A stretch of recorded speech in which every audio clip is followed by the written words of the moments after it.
Alright lads, so in less than 12 hours time, we are going to be getting the brand new TLA banner featuring Rose, Kensei, and Shinji, and in today's video, we're going to quickly talk about it and let you lads know, is it actually worth summoning on? And as always, it's not. It's not a banner that you should be summoning because it is a premium banner at the end of the day, but I do still want to spend this time, just for like 5 minutes of time, just to talk about these particular characters so you know exactly what they do actually offer in your account, so if you do get them in the future, then you know, right? Because that is what these characters are. These are characters that you don't get right now. You get them in the future from summon tickets. When they get added tomorrow, they're going to be added to the premium pool, and that means you can get them straight away from summon tickets. So if you have some saved up, maybe you want to try and test your luck and go for them, then you can do that. In my case, I'm going to continue saving my summon tickets, and overall just try and get these characters in like 6 or so months time when they start to become a tad bit more common. Now overall, I do like these 3 characters, and I do feel like they add some value into this game. So while I do think this banner is a skip, I don't think it's that bad of a banner in terms of characters, right? These 3 definitely offer some value, even on accounts like mine that are almost basically 7 years old.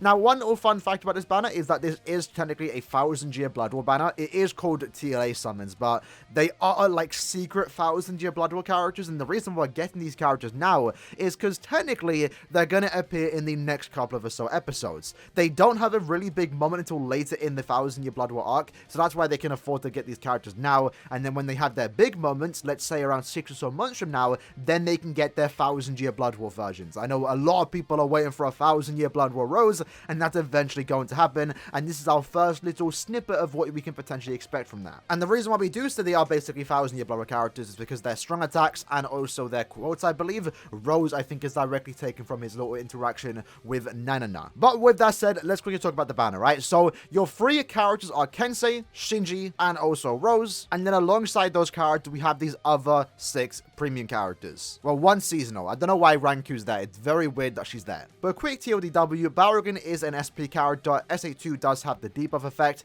He's kind of a cool character in the sense that he is a premium character that has weakening and also drain. He also has that extra bit of recharge when you are at full stamina. So I do actually like this character. I think he's actually pretty decent. He's just on the slower side, but he's actually not too bad for a premium character.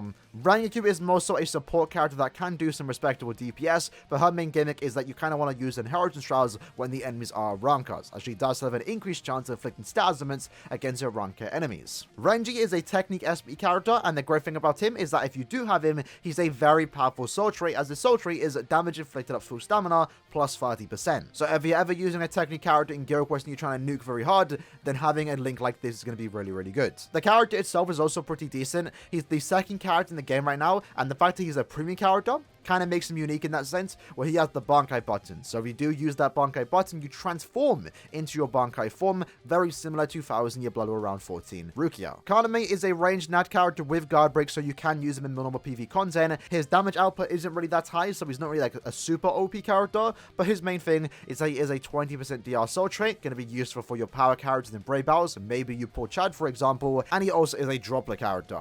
Additionally, the Ginjo is also a droplet character, this time offering you more power droplets. Ginjo also does have a unique flaw for him in Senkamon, and also can be quite useful in Guild Quest as he is a Quincy killer. And I guess the same can be said for this Sodana Shuriyuki. She is also a droplet character, this time a 17% increase for the heart attribute, and also again she has a specific flaw in Senkamon, so that's where you're mainly going to use that particular character. But going back to the new characters, our first one is actually Kensei, and I really like the idea of this Kensei because he is a character that can actually hit very hard, and because of that, he's actually someone that I can see myself using quite a bit. Now, as it stands right now, we have 5 links or characters for the power attribute: Toshiro, Nozomi, Burika, Kokuto, and now this Kensei. There's also Swimsuit Momo. And for the most part, when you are going to be using these characters, you are going to be using them in epic raids, because that's the best place to get links or potions. Now, of course, Nozomi is technically the most valuable character here when it comes to epic raid farming, as she does also offer the extra increase in droplets. But I think Kensei's going to be the more ideal one here, because the idea of epic raids is that you want to clear very fast. The faster you clear, the more drops you get, the faster you can get into the next run, and then again, farm more potions. And in terms of damage output, Kensei does actually have significantly more damage than most of the characters here. as he does come with Frenzy +1, an extra 40% Berserker with an additional 20% strong attack damage when you are at full stamina. That's very powerful. In addition to that, he also has an increased chance of inflicting stat ailments against any technique enemy, and when you do inflict a stat ailment, you then do 60% more damage to lacerated enemies. So when it comes to epic raids, this character is going to be very fast, probably the fastest character in the game right now when it comes to farming link swap potions, when it comes to farming in epic raids. And the fact that he's a premium character means you are eventually going to get dupes of him. So, you know, maybe sometime next year, you might have this character max transcendent, and you're going to be clearing epic raids very quick and just farming a bunch of potions. So I do like the idea of that. And the great thing about this character too is that even outside of epic raids, he has a lot of great skills about him in strong attacks that he can be used in inheritance trials, since he does have that increased chance of inflicting stat ailments. He is also healing your team by 20%. You can also use him in guild quests, and then also he's an arena character. He gets Frenzy +2 in arena with the extra bit of recharge and start power item +2. So overall, for a premium character, this Kensei is actually quite stacked. I'm actually really impressed with the way they designed this character. I think he's a great character, and someone that, again, even I myself can see being used sometime in the future if I ever do get him. And Shinji, unfortunately, I can't really say the same thing about. Now, Shinji's whole thing, and the great thing about him, is that he is a full stamina damage plus 30% soul trait for the speed attribute. So just like Renji in this banner, he is the same type of character, but this time it's for the speed attribute. He does come with a human killer, so you could use him in the human guild quest, but I don't really see that much value for the particular Shinji, unfortunately. He does pick up long stride in arena, so you can definitely use him there, and this is a character that you can use. However, I feel like he's being held back by the fact that he has a very long cooldown SA2, as it is a debuff effect, and the debuff effect right now is kind of gimmicky. And then given the fact that his SA1 is an 18% magnification strong attack, it's not really the best strong attack, and this is the attack they're going to be using quite a bit, since that SA2 does have a longer than usual cooldown. He's not really that ideal. At the same time, not inflicting any stat ailments.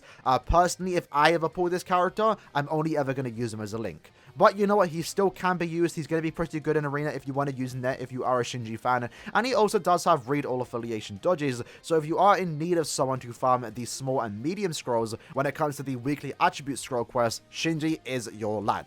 And then lastly, we have Rose, who's a very powerful farming character. The idea for this character, you're going to be getting a lot of drops just by using him as a link or an actual character. Now, he is the third character in the game right now, and he's also a premium character. All three of these characters are premium. Hanataro and also Tocho, which is great to see, is that he is a speed droplet drop rate plus 30%. So using him as a link will allow you to get those extra bit of drops. So that means you can use a droplet character and then go into droplet zone and then use this character as a link, and now you're getting those extra bit of drops. Additionally, when it also comes to farming, this Rose does also come with coin drop plus 70% and also crystal and jewel drop rate plus 50%. For most veterans out there, you don't have much use for that, but you know, if you are a new player and you somehow get lucky and pull this character, he's going to be good. He's going to be a great farmer, as he's offering you additional coins, crystals, jewels, and also droplets. So while the character itself isn't anything like super OP, he's just a pretty decent character, all things considered. The main thing is that he is giving you extra drop rate for those 4 particular items. But again, the main thing is that he is a droplet character as a soul trait, so you can always just give that to future characters. So overall, 3 new characters are actually pretty decent. Like I said, Shinji's going to be a very powerful link for any speed character, is actually usable to be used in arena, can farm scrolls. Overall, just a decent character. Rose is a farming character. You can be using him as a link. You can use him yourself to farm droplets, and you can use him to get extra coins and also crystals / jewels. And then Kensei is going to be a link swap character that can actually dish out a lot of damage, so he's going to be a great farming character when it comes to epic raids, as he's going to be offering you the fastest type of clear time. And Kensei itself is good enough to be used in guild quests, IT, and even arena, so this character has a lot of usage going from as a premium character, and that's the best way to look at these characters. They are premium. You are very likely to get all 3 of these characters in the future, so the fact that we're getting more of these extra increased drop rate characters and powerful links like 30% force time as premium characters, I think is great. There was a time where most of the links characters were actually seasonals and limited characters, and we still get those limited characters too, but KLab are actually providing us with more premium options to use, and I definitely appreciate that. So while you might not pull for them now, you're definitely happy to get any of these characters sometime in the future.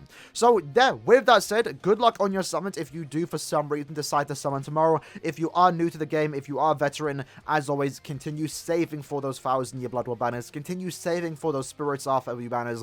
As we go into the final couple months of 2022, it's going to be very tough on your orbs, right? We're going to have a lot of very powerful power creep characters coming out at the end of the month, and you want to make sure you have all of those. Summoning on premium characters like this really isn't the best thing to do unless they are your favorite characters. If they're your favorite characters, go for them. By all means, who am I to tell you what to summon on? But for those that don't mind waiting a few months to get your hands on these characters, save your orbs for the rarer and better characters. But with that said, hope you lads enjoyed the video. I'll see you lads next time.